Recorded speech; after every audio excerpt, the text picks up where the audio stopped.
قرآن مجید کی تلاوت، ترجمہ، تفسیر، حدیث، نعتیں، تجوید، گرامر کے لیے اس چینل کو سبسکرائب کریں، ویڈیو کو شیئر کریں اور لائک کریں۔ نحمدہ و نصلی علی رسول الکریم، اما بعد، فاعوذ باللہ من الشیطان الرجیم، بسم اللہ الرحمن الرحیم۔ آج کا ہمارا موضوع گفتگو ہے لیلۃ القدر۔ فضیلت: لیلۃ القدر کا مطلب ہے قدر والی رات، شب قدر۔ اس کی فضیلت کے لیے یہی کافی ہے کہ اللہ تعالیٰ نے اسے 1000 مہینے سے افضل و بہتر قرار دیا ہے۔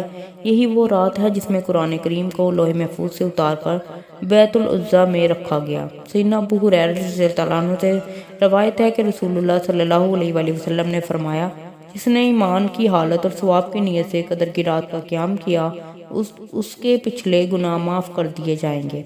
جستجوئے لیلۃ القدر: نبی کریم صلی اللہ علیہ وآلہ وسلم کو لیلۃ القدر دکھائی گئی تھی، لیکن اس کی تعین اٹھا لی گئی، اور اس بارے میں سیدنا عائشہ روایت کرتی ہیں کہ نبی کریم صلی اللہ علیہ وآلہ وسلم نے فرمایا، لیلۃ القدر کو رمضان کے آخری عشرے کی طاق راتوں 21، 23، 25، 27 اور 29 میں تلاش کرو۔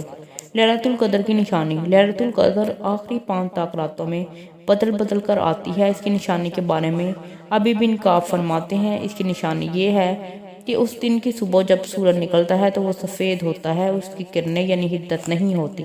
اس طرح سیدنا ابو ہریرہ رضی اللہ عنہ بیان کرتے ہیں، رسول اللہ صلی اللہ علیہ وآلہ وسلم کے پاس لیلۃ القدر کے بارے میں ہمارا مذاکرہ ہوا تو آپ صلی اللہ علیہ وآلہ وسلم نے فرمایا، تم میں سے کون اسے یاد رکھے گا؟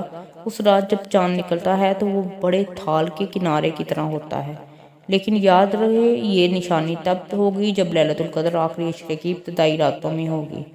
لیلۃ القدر کی دعا: حضرت ام المومنین سیدنا عائشہ رضی اللہ عنہ فرماتی ہیں، میں نے عرض کیا، ہے اللہ کے رسول، اگر میں لیلۃ القدر کو پا لوں تو کیا دعا کروں؟ آپ نے فرمایا، تم یہ دعا کرو، اللہم انک عفو تحب العفو فاعف عنی۔